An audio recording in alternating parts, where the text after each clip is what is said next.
O tad ti opet prođe koja godina, kad se najednom hašiša ruka za mladim tabanli, kad se setio pisma koje u tom zapališ. Kako ispade, to je beše onaj isti prsten s početka.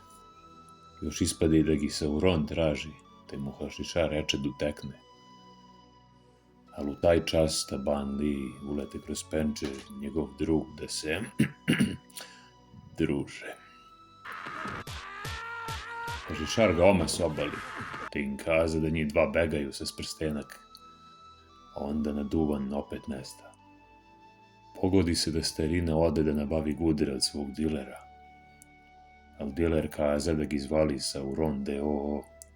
da nudu mnoge pare za prsten. Tu se njih dvojica počupaše za kose. Izbiše z ruku štab za odanje, ali gi diler natepa. Tabanlija trući u kuruze poradi sebe, ali mu drug ne dadne mira, jer i na njih naleteše novi dva tabanaša, begajući štete. Tu ih je nabasaši na alkos od kog se sakriše. I baš taj se saže se ispovraća, ali ne povraća drvlje ni kamenje, a neke gliste.